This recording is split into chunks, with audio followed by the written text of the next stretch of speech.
परमेश्वर ने हमें विश्वास भी आशीष की तरह दिया ताकि हम उनसे वो सब कुछ पा सकें जो वो हमें देना चाहते हैं। एक पिता अपने परिवार के लिए सबसे सुंदर गिफ्ट लाता है और परमेश्वर ने हमें ये सब प्राप्त करने का अधिकार अपने पुत्र में दे दिया है। तो क्या अब हमें परमेश्वर को प्रसन्न करने के लिए कुछ भी करने की जरूरत नहीं है? और विश्वास का हमारे कामों से क्या संबंध है? आज हम इसी विषय पर बात करेंगे। पहले सुनते हैं परमेश्वर का वचन। परमेश्वर का वचन हमने संत लूका की इंजील उसका 10वां अध्याय उसकी 38वीं आयत से आगे लिया है। यहाँ इस प्रकार लिखा है, जब वे जा रहे थे तो वह एक गांव में गए और मार्था नामक एक स्त्री ने उसे अपने घर में उतारा। मरियम नामक उसकी एक बहन थी, वह प्रभु के चरणों में बैठकर उसका वचन सुनती थी। परंतु मार्था सेवा करते करते घबरा गई और उनके पास आकर कहने लगी, हे प्रभु, क्या तुझे कुछ भी चिंता नहीं कि मेरी बहन ने मुझे सेवा करने के लिए अकेले ही छोड़ दिया है? इसलिए उससे कह कि मेरी सहायता करे। प्रभु ने उसे उत्तर दिया, मार्था, हे मार्था, तू बहुत बातों के लिए चिंता करती और घबराती है, परंतु एक बात आवश्यक है और उस उत्तम भाग को मरियम ने चुन लिया है जो उसे छीना ना जाएगा।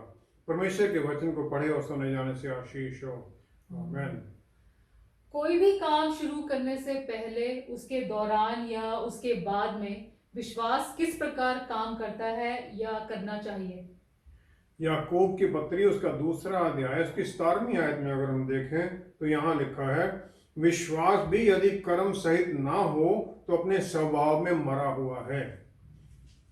और फिर 26वीं आयत में इसी अध्याय में वो कहते हैं, अतः जैसे देह आत्मा बिना मरी हुई है वैसा ही विश्वास भी कर्म बिना मरा हुआ है।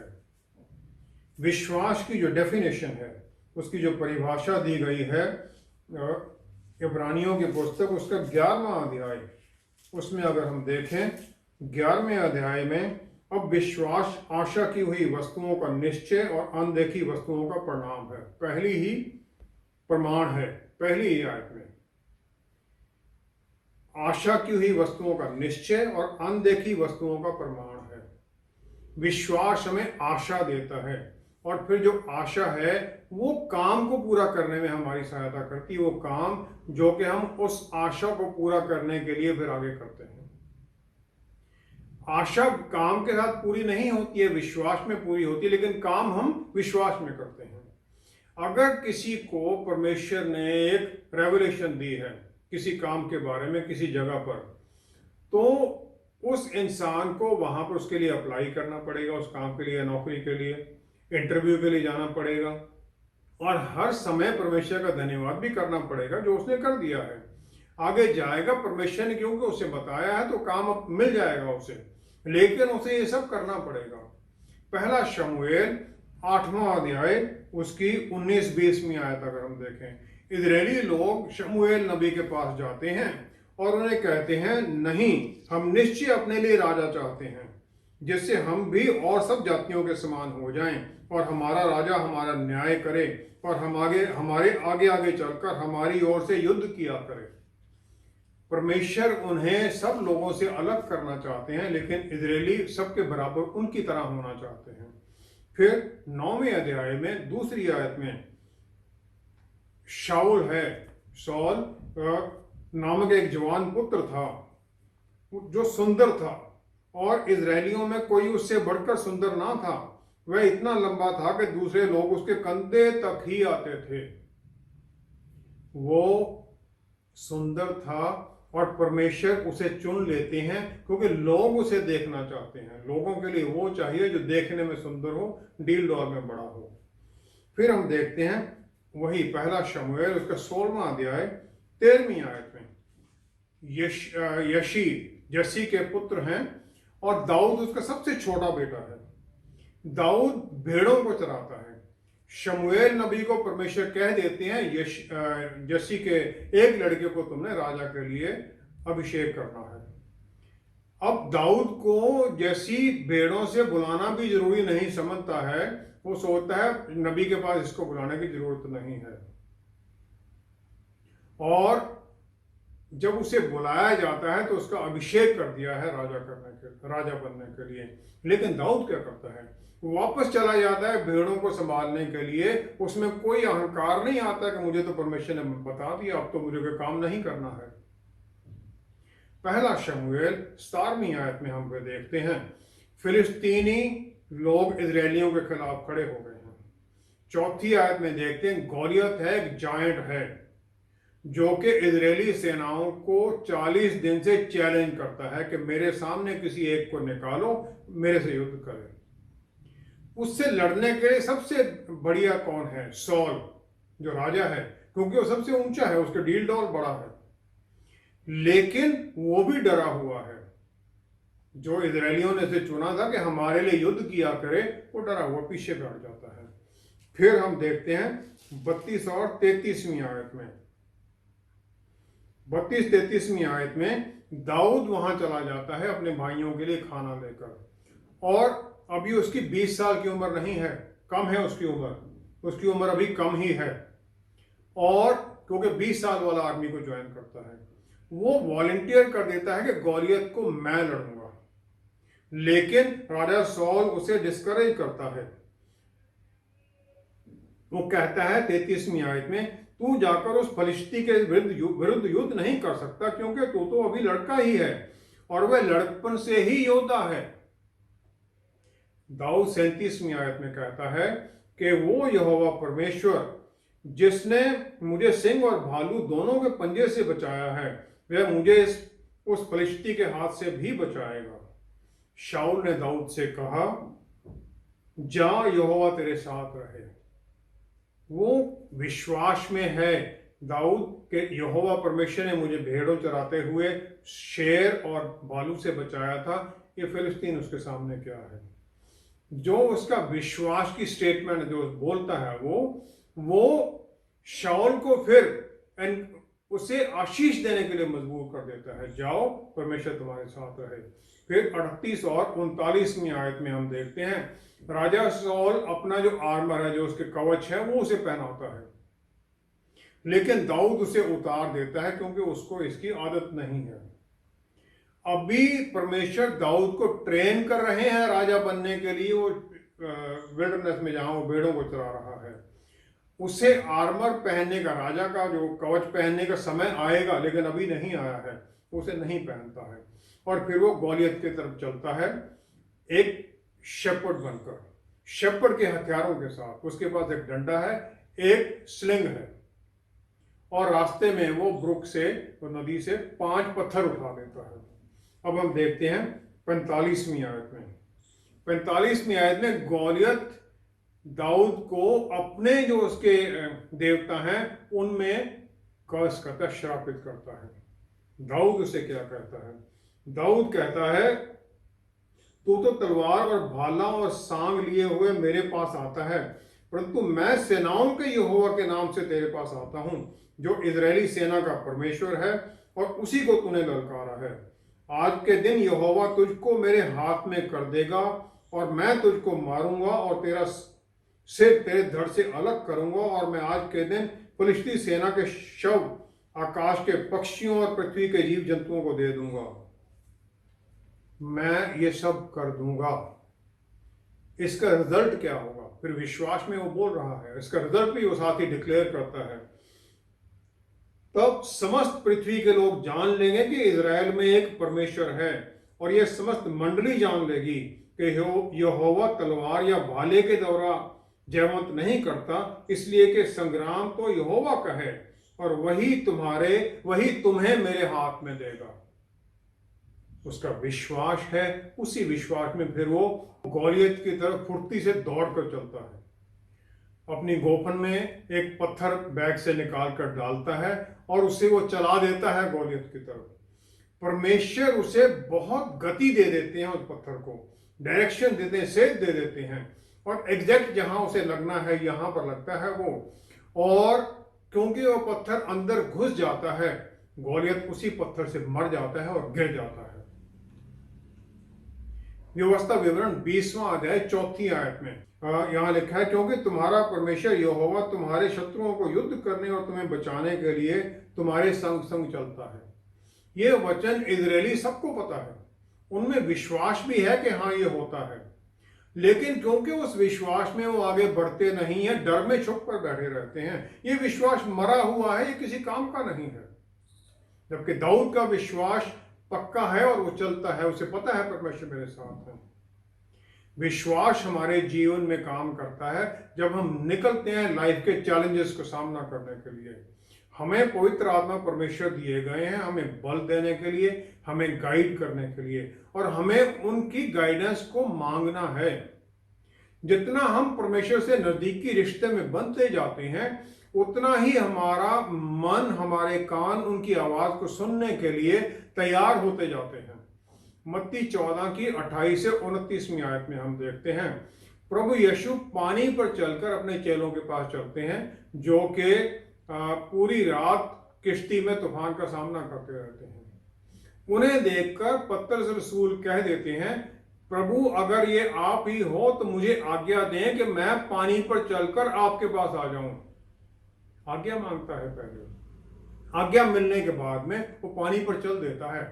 उसे कोई शक नहीं है कि परमेश्वर ने ये कह दिया है तो मैं चल सकता हूं। पहला शमूएल उसका 23वां अध्याय उसकी 2 से 4 आयत में हम देखते हैं, फिलिस्ती लोगों ने कैला जगह है उसके ऊपर उन्होंने हमला कर दिया किला पर, और जो लोग वहां पर अपनी फसल के दाने बीन रहे हैं, निकाल रहे हैं, उनको लूटते हैं। वो राजा सौल को भी इसके बारे में पता चला होगा, लेकिन वो कुछ नहीं करता है। लेकिन दाऊद के पास भी ये खबर आती है। फिर वो परमेश्वर से पूछता है। दाऊद कहता है, क्या मैं जाकर फिलिस्तियों को मारूं?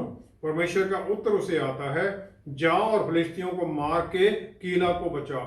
लेकिन जो दाऊद के साथ लोग हैं वो कैसे हैं? वो कोई सेना के लोग नहीं हैं, जो कर्जदार है, कोई ऐसे सब परेशानी वाले लोग हैं। राजा सौल को भी इसके बारे में पता चला होगा, लेकिन वो राजा है फिर भी कुछ नहीं करता है। जब दाऊद को पता चला तो ये आगे एक्शन लेने के लिए तैयार हो जाता है। परमेश्वर उसे परमिशन दे देते हैं जाने के लिए, जा किला को बचा। लेकिन जो उसके साथी हैं वो डर जाते हैं, जहां वो छुपे हुए हैं वहां से निकलना नहीं चाहते। दाऊद फिर परमेश्वर के पास दोबारा जाता है उत्तर पाने के लिए। परमेश्वर उसे उत्तर देते हैं 4 आयत में, कमर बांधकर किला को जा, क्योंकि मैं फलिस्तियों को तेरे हाथ में कर दूंगा। डर मत, जा क्योंकि मैं तेरे हाथ में कर दूंगा। और फिर वो एक बड़े बल के साथ उन्हें हरा देता है, फिलिस्तियों को हरा देता है।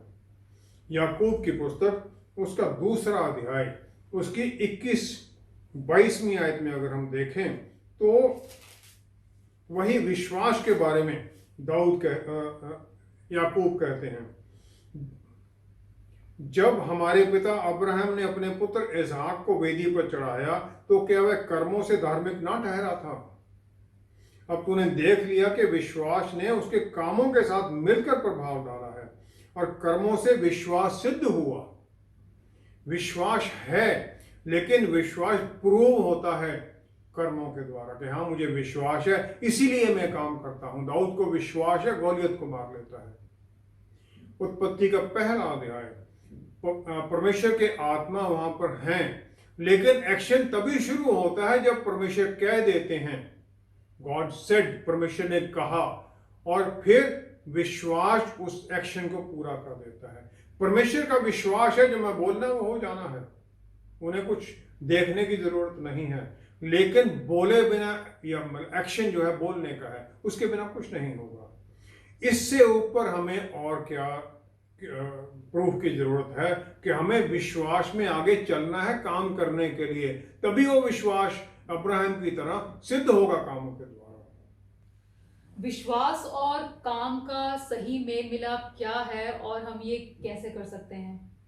लूका की इंजील 10वां अध्याय 38 से 42वीं आयत में प्रभु यीशु को हम बिथानी, जिसे आजकल एल अज़ारिया कहा जाता है, यरूशलेम के पास है, वहां पर लाजरुस और उसकी 2 बहनें मरियम और मार्था उनके घर में देखते हैं। ये तीनों प्रभु यीशु के मित्र थे। और एक जब वहां प्रभु यीशु गए तो मरियम प्रभु यीशु के पैरों में बैठ जाती है और उसके वचन को सुनती है। और मार्था काम में लगी हुई है, सब खाना बनाना और सब बंदोबस्त करने में लगी हुई है। प्रभु यीशु 12 चेलों के साथ और कुछ और लोग भी उनके साथ चलते थे। मार्था एक अच्छी होस्ट है, अच्छी सेवा करने वाली औरत है, जो कि अच्छा खाना प्रिपेयर करके उसे देना चाहती है, लेकिन वो ये सोचती है कि मरियम को भी उसे उसकी सहायता के लिए आना चाहिए, और उसने शायद मरियम को बुलाया भी होगा, उसने बात नहीं सुनी। तो वो प्रभु यीशु के पास शिकायत करने के लिए आती है। प्रभु के आप नहीं जान समझते क्या? तुझे कुछ भी चिंता नहीं कि मेरी बहन ने मुझे सेवा करने के लिए अकेले ही छोड़ दिया है? इसलिए उससे कह के मेरी सहायता करे। वो प्रभु यीशु को शिकायत के तौर पर कहती है। प्रभु उससे कह देते हैं कि तुम बहुत बहुत बातों के लिए चिंता करती और घबराती है, परंतु एक बात आवश्यक है, और उस उत्तम भाग को मरियम ने चुन लिया है जो उसे छीना ना जाएगा, जो उसे छीना नहीं जाएगा, जो उसके पास ही रहेगा। यूहन्ना की इंजील 4 अध्याय 34वीं आयत में प्रभु यीशु सामरिया में हैं, सामरिया में कुएं के ऊपर, जहां औरत को वो वचन के बारे में बताते हैं 4 में। तो चेले गांव से खाना लेकर आते हैं। जब वो औरत अपना घड़ा भी वहीं छोड़कर भागती है गांव में बुलाने के लिए लोगों को, तो चेले उन्हें खाना देने की कोशिश करते, खाना देते हैं। प्रभु यीशु कहते हैं, मेरा खाना है उसका काम करना जिसने मुझे यहाँ भेजा है, उसके काम को पूरा करना, परमेश्वर के काम को पूरा करना।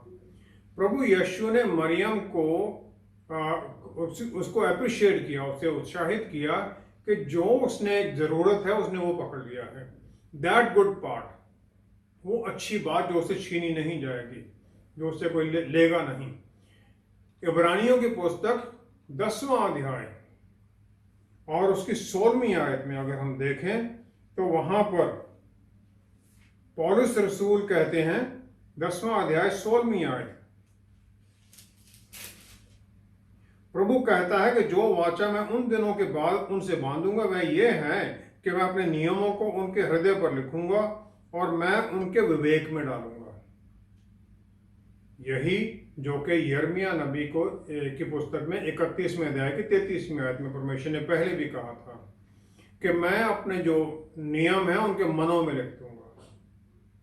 प्रभु यीशु ने ये सब किया, नियम मनों में लिखे चेलों के अपनी टीचिंग्स के द्वारा उन्हें सिखाया, और पवित्र आत्मा परमेश्वर आजकल हमारे जीवन में ये करते हैं।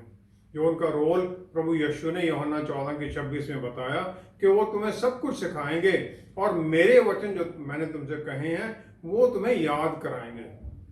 मरियम ने वो अच्छा चीज चुन ली क्योंकि वो उसके मन में और दिमाग में लिखा गया, जो उससे कोई चुरा नहीं सकता था। रोमियो की पुस्तक 10वां अध्याय 17वीं आयत में पौलुस रसूल कहते हैं, विश्वास आता है सुनने से और सुनना परमेश्वर के वचन से। सच्चा विश्वास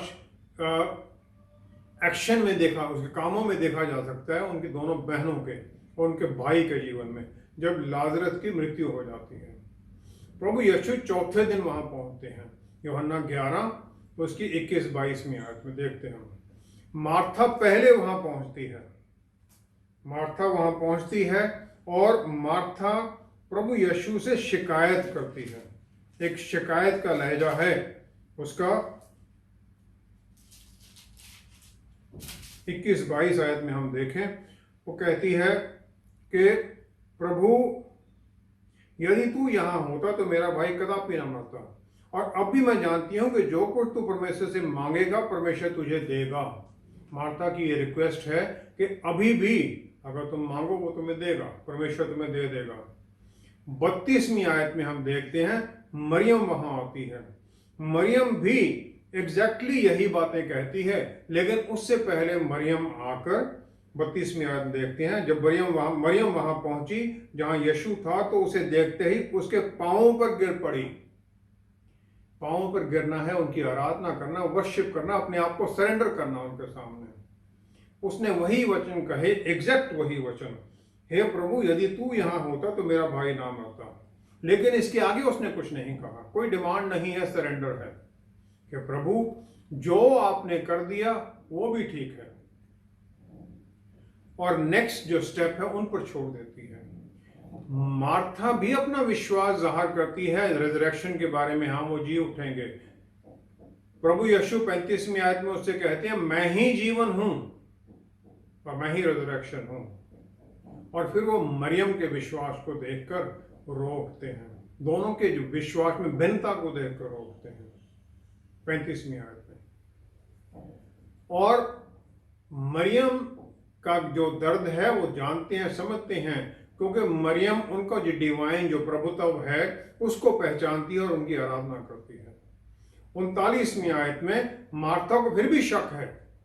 प्रभु यीशु कहते हैं कब्र से पत्थर हटाओ, तो वो आगे से कह देती है 39 वर्स, उसे उस मरे हुए की बहन मार्था उससे कहने लगी है प्रभु उसमें से अब तो दुर्गंध आती है क्योंकि उसे मरे 4 दिन हो चुके हैं। उसे विश्वास नहीं है कि प्रभु पत्थर हिलाने के लिए कह रहे हैं, तो उसका कारण क्या है। यूहन्ना 12 की तीसरी आयत में प्रभु यीशु फिर उनके घर में है, मार्था फिर वहां सर्व करती, खाना दे रही है।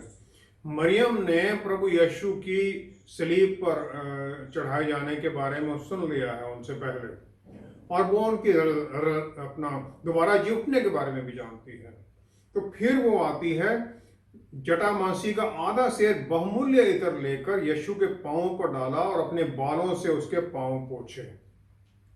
जो एक बहुमूल्य इत्र है जिसकी जो कीमत है एक इंसान के 1 साल की वेजेस के बराबर है। और फिर प्रभु यीशु के पांवों को अपने बालों से धोती है, साफ करती है। बाल पौलुस रसूल कहते हैं एक औरत की महिमा है, वो महिमा अपनी उसके सामने रख देती है। मेरी महिमा क्या, जो जटामांसी का ये महंगा इत्र है इसकी कीमत ही कुछ नहीं है, ये कीमत तभी पाता है जब आपके पांवों पर गिर जाता है। मेरी जो महिमा है उसकी कीमत तभी पड़ती है जब मैं आपके पांवों में गिर जाती हूं। विश्वास का जो एक्शन है वो यही है कि परमेश्वर को महिमा दिया जाए, और फिर ये अपनी महिमा के लिए नहीं तो फिर ये हर बार फेल ही होगा। और ये हम सीखते हैं सिर्फ और सिर्फ प्रभु यीशु के चरणों पर आकर, और फिर हमें वो वहां से उठाते हैं ऊंची जगह पर, हमें एक्सॉल्टेशन की तरफ लेके जाते हैं, ऊंचाई की तरफ लेके जाते हैं, क्योंकि वो कहते हैं मैं तुम्हें सर बनाऊंगा पूंछ नहीं। जब हम उनके पांवों में गिरते हैं तब हमें वो उठाते हैं, जब हम खड़े हैं ऊपर उनसे होने की कोशिश करते हैं तब हम नीचे ही गिरते हैं। विश्वास में काम करना, उनकी अधीनगी में चलकर काम करना है, ताकि फिर हमें वो उठा सके। हम विश्वास करते हैं और अपने कामों के द्वारा परमेश्वर की महिमा भी करना चाहते हैं, तो फिर हम असफल क्यों हो जाते हैं। उत्पत्ति 2 अध्याय उसकी 17वीं आयत में जो एक रिस्ट्रिक्शन लगाई परमेश्वर ने एक पेड़ का फल ना खाने के लिए, उसे आमतौर पर हम बंदिश मान लेते हैं, जबकि परमेश्वर ने आदम और ईव को आजादी दे दी, तुम जो मर्जी करो, बस एक पेड़ को छोड़ दो। परमेश्वर ने उन्हें सब कुछ दिया था जो जिसकी उन्हें जरूरत थी अदन बाग में, और फिर इसके ऊपर उनके पास परमेश्वर हर रोज आते थे ताकि वो उनकी आराधना कर सके परमेश्वर की, उनसे सीख सके।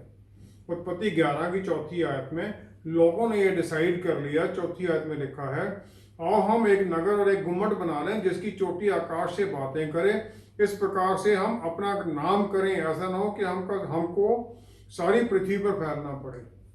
अपना नाम करें, हम अपना नाम बढ़ाना चाहते हैं अपने कामों के द्वारा, अपने जो दूसरों के लिए हम करना चाहते हैं, लेकिन परमेश्वर के काम में भी जो हम करना चाहते हैं उसमें भी हम अपना ही नाम चाहते हैं।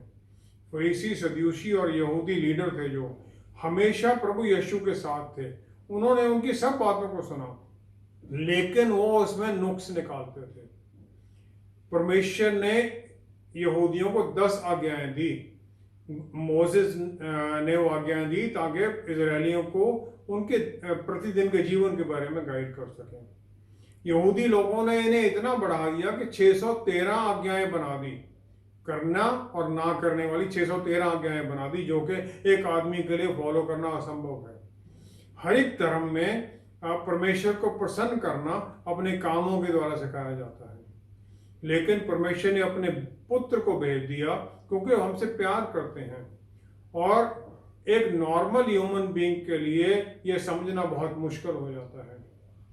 रोमियो की पुस्तक उसका 11वां अध्याय उसकी 33वीं आयत अगर हम देखें तो वहां लिखा है, यहाँ लिखा है, प्रभु की बुद्धि को किसने जाना, या उसका मंत्री कौन हुआ, या किसने पहले उसे कुछ दिया जिसका बदला उसे दिया जाए।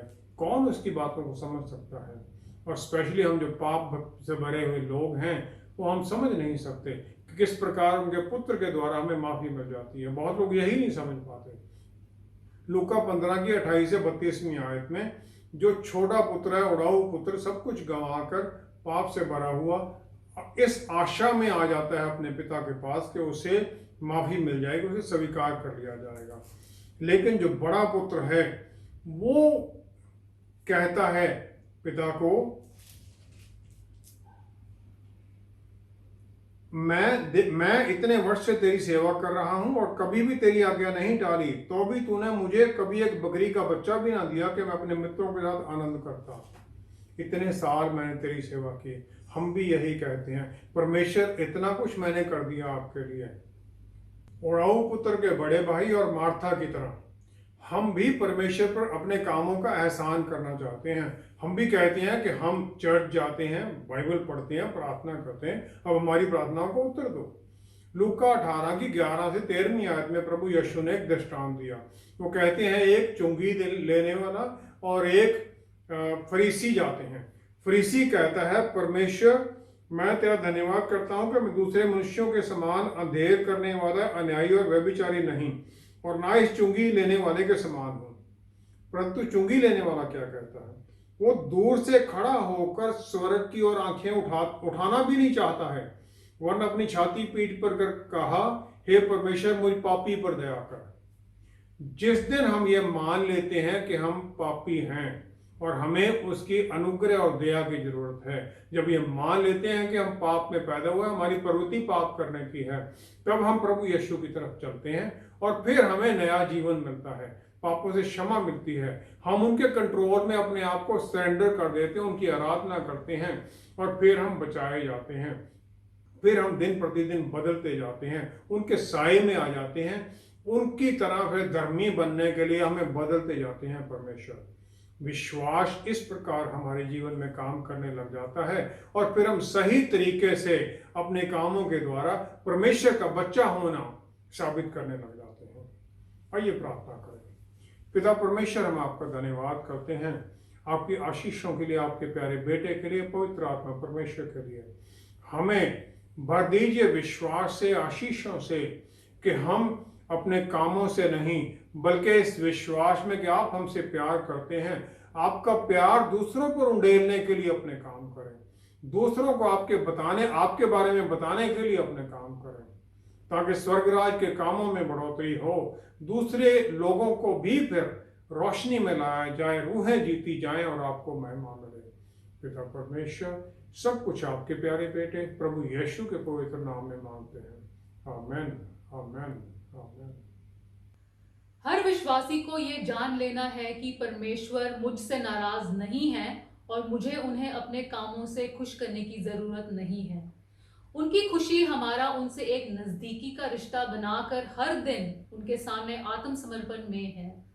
फिर हमारे काम भी उनकी इच्छा के अनुसार ही होने लग जाएंगे। हमारे साथ दोबारा जुड़ने के लिए आपका बहुत बहुत धन्यवाद। Until next time, stay blessed. Shalom.